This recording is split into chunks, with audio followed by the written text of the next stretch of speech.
Everyone, welcome to nursing chronicles YouTube channel. आज की इस वीडियो में हम अपकमिंग आरआरबी नर्सिंग सुपरिटेंडेंट के लिए मल्टीपल चॉइस क्वेश्चन को सॉल्व करेंगे। आज की सीरीज का फर्स्ट क्वेश्चन है हमारा, synthesis of glucose from non carbohydrate sources is known as.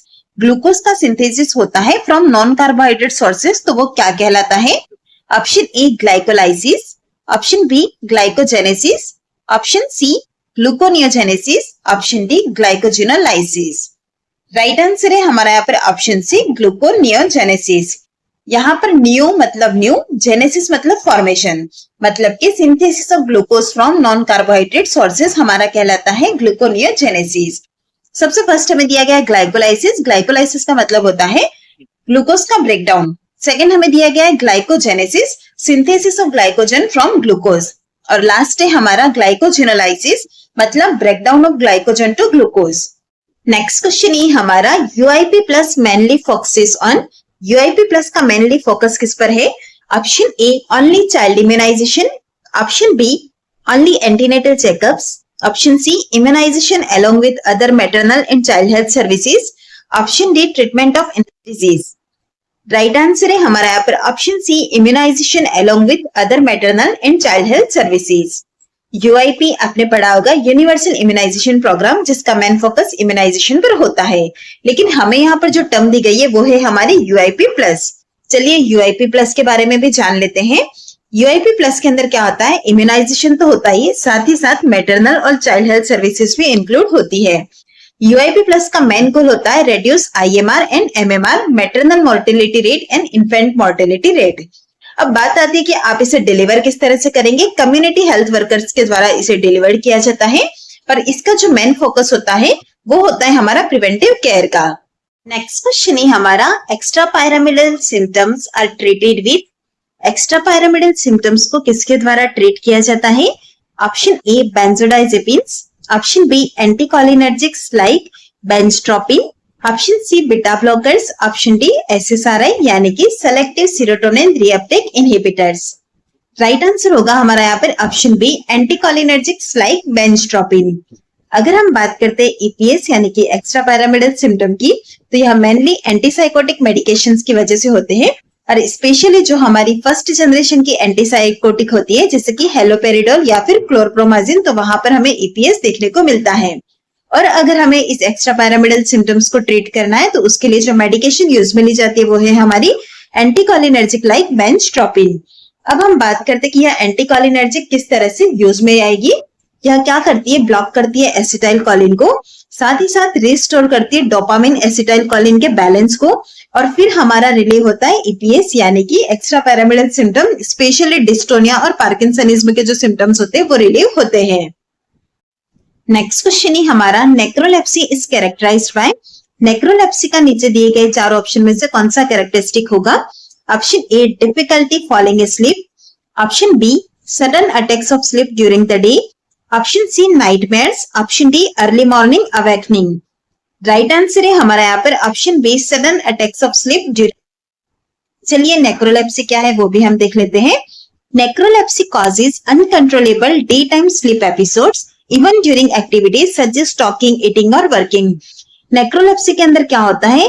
Day time के अंदर स्लीप एपिसोड होता है, वो भी काफी ज्यादा अनकंट्रोलेबल होता है। अगर पेशेंट कोई एक्टिविटी कर रहा हो, जैसे कि बात कर रहा हो या खाना खा रहा हो या कुछ और काम कर रहा हो, तो भी उसे ये अनकंट्रोलेबल जो होता है, सडनली अटैक होता है स्लीप एपिसोड का, तो वो हमारा नेक्रोलेप्सी कहलाता है। नेक्स्ट क्वेश्चन है हमारा, which of the following therapies uses relaxation and gradual exposure. निम्न में से कौन सी ऐसी थेरेपीज होती है जिसके अंदर की रिलैक्सेशन और ग्रेजुअल एक्सपोजर को यूज में लिया जाता है? Option A flooding, option B systematic desensitisation, option C psychoanalysis, option D dialectical behaviour therapy. Right answer होगा हमारा यहाँ पर ऑप्शन बी सिस्टमैटिक डिसेंसिटाइजेशन। अगर हम बात करते हैं यहाँ पर ऑप्शन ए की, जिसके अंदर दिया गया है फ्लूडिंग। फ्लूडिंग में क्या होता है? सडन एक्सपोजर होता है फियर वाले स्टिमुलस के साथ में, जिसके अंदर की ग्रेजुअली या प्रोग्रेसली होता है, सडन होता है। ऑप्शन सी के अंदर हमें दिया गया साइको एनालिसिस। साइको एनालिसिस के अंदर अनकॉन्शियस माइंड को एक्सप्लोर करते हैं। और लास्ट है हमारा option D dialectical behaviour therapy, जैसा कि इसके नाम के अंदर ही इंडिकेट है कि यह एक बिहेवियर थेरेपी है और इसका यूज किया जाता है बॉर्डरलाइन पर्सनैलिटी डिसऑर्डर को ट्रीट करने में। चलिए सिस्टमेटिक डिसेंसिटाइजेशन टेक्निक, जो कि हमारा राइट आंसर है यहाँ पर। सबसे फर्स्ट बात आती है कि इसका यूज हम कहाँ पर करते हैं। इसका यूज किया जाता है मेनली फोबिया और एंजाइटी डिसऑर्डर को ट्रीट करने में। सिस्टमेटिक डिसेंसिटाइजेशन के 3 स्टेप्स होती हैं। सबसे फर्स्ट हम पेशेंट को टीच करेंगे रिलैक्सेशन टेक्निक को, फिर क्या करेंगे सेकंड स्टेज के अंदर हायरार्की बनाएंगे फियर प्रोड्यूसिंग सिचुएशन की, और लास्ट होगा हमारा कि हम ग्रेजुअली एक्सपोज करेंगे व्हाइल स्टेइंग रिलैक्स्ड। क्वेश्चन है हमारा, which of the following is not a presumptive sign of pregnancy. निम्न में से कौन प्रेगनेंसी का प्रिजम्पटिव साइन नहीं है। Option A amenorrhoea, option B breast tenderness, option C nausea and vomiting, option D fetal heart sound. Right answer है हमारा यहाँ पर option D fetal heart sound. Presumptive sign की बात करते तो उसके अंदर आता है एमनोरिया, ब्रेस्ट टेंडरनेस और नोजिया एंड वॉमिटिंग। लेकिन जो हमारा फिटल हार्ट साउंड होता है वो प्रिजम्पटिव नहीं बल्कि पॉजिटिव साइन ऑफ प्रेगनेंसी होता है। चलिए हम शॉर्ट में ओवरव्यू कर लेते हैं साइन ऑफ प्रेगनेंसी को। सबसे फर्स्ट हम देखेंगे प्रिजम्पटिव साइन। प्रिजम्पटिव साइन के अंदर आता है amenorrhoea, nausea and vomiting, quickening and fatigue. Next आएगा हमारा प्रोबेबल साइन। प्रोबेबल साइन के अंदर आपको देखने को मिल सकता है प्रेगनेंसी टेस्ट, हेगार साइन और यूटेराइन एनलार्जमेंट। और लास्ट है हमारा पॉजिटिव साइन ऑफ प्रेगनेंसी, जो कि हमारा कंफर्मेटरी साइन होता है, वो होता है fetal heart sound, ultrasound and movement felt by examiner. Next question है हमारा, which is a priority nursing action for a suicidal patient. Suicidal patient के अंदर हमारा फर्स्ट प्रायोरिटी नर्सिंग एक्शन क्या रहेगा। Option A provide emotional support, option B remove dangerous objects, option C encourage family visits, option D provide antidepressants immediately. Right answer है हमारा यहाँ पर option B remove dangerous object.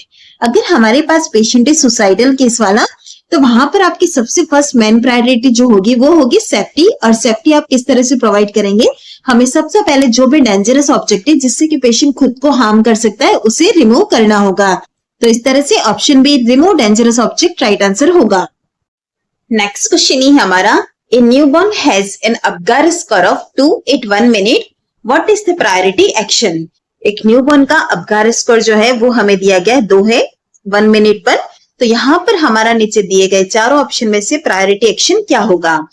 Option A routine newborn care, option B observe for 1 hour, option C provide immediate resuscitation, option D start breast feeding. Right answer होगा हमारा यहाँ पर option C provide immediate resuscitation. चलिए इसका rational भी हम देख लेते हैं। अगर अपगार स्कोर बेबी का 0 से लेकर 3 के बीच में है, जैसा कि हमें क्वेश्चन के अंदर 2 दिया गया था, तो वो भी हम इसी रेंज के अंदर कंसिडर करेंगे। तो वहां पर हमारा जो कंडीशन है वो क्या है, बेबी का लाइफ थ्रेटनिंग डिप्रेशन वाला कंडीशन है। और ऐसी कंडीशन के अंदर आपकी प्रायोरिटी क्या रहती है, सबसे पहले हमें एयरवे एस्टैब्लिश करना है, बेबी को ब्रीदिंग सपोर्ट देना है by bag and mask ventilation या फिर वेंटिलेशन के द्वारा। सेकंड रहेगा ऑक्सीजन प्रोवाइड करना है, वार्मथ मेंटेन करना है और कंटिन्यू मॉनिटरिंग करना है। तो इस तरह से आप देख सकते हैं कि 0 से 3 वाले अपगार स्कोर जो होता है उसको किस तरह से मैनेज करते हैं। चलिए अब बात अगर अपगार स्कोर की आई है तो इसे शॉर्टली हम देख लेते हैं। अपगार स्कोर जो कि डॉक्टर वर्जीनिया अपगार के द्वारा दिया गया था, जिसके अंदर टोटल 5 पैरामीटर्स थे जो कि आप APGAR से शॉर्टली याद करते हैं। ए का मतलब होता है एक्टिविटी, P मतलब पल्स, G मतलब ग्रिमेस, A मतलब अपीयरेंस और फिर लास्ट है हमारा R मतलब रेस्पिरेशन। तो ये इसका फुल फॉर्म हो जाता है। अब बात आती है यहाँ पर पॉइंट्स की। इसको 3 पॉइंट्स के अंदर डिवाइड करते हैं। सबसे फर्स्ट वाला 0 पॉइंट है, फिर 1 पॉइंट है और फिर 2 पॉइंट आता है। एक्टिविटी के अंदर आप देखेंगे एब्सेंट है तो 0 पॉइंट्स देंगे, आर्म्स और लेग फ्लेक्स्ड है तो 1 पॉइंट देंगे और एक्टिव मूवमेंट है तो आर्म 2 पॉइंट देंगे। वहीं पल्स की बात करते हैं, एब्सेंट है तो 0 पॉइंट आएगा, बिलो 100 है तो 1 पॉइंट देंगे और ओवर 100 है तो 2 पॉइंट देंगे। नेक्स्ट आएगा हमारा ग्रिमेस, जिसके अंदर क्या आप रिफ्लेक्स देखेंगे। ग्रिमेस के अंदर अगर फ्लैसिड है तो 0 पॉइंट्स मिलेगा, सम फ्लेक्शन ऑफ एक्सट्रीमिटीज है तो 1 पॉइंट देंगे, एक्टिव मोशन है, स्नीज, कफ, पुल अवे सब कुछ हो रहा है तो वहां पर आप 2 पॉइंट्स देंगे। फिर आएगा हमारा अपीयरेंस, जिसके अंदर क्या आप बेबी का स्किन कलर देखेंगे। 0 पॉइंट्स आप तब देंगे जब वह ब्लू या फिर पेल कलर का है। लेकिन बॉडी पिंक है और एक्सट्रीमिटीज ब्लू है तो वहां पर आप 1 पॉइंट देंगे, और कंप्लीटली पिंक है तो 2 पॉइंट दिए जाते हैं।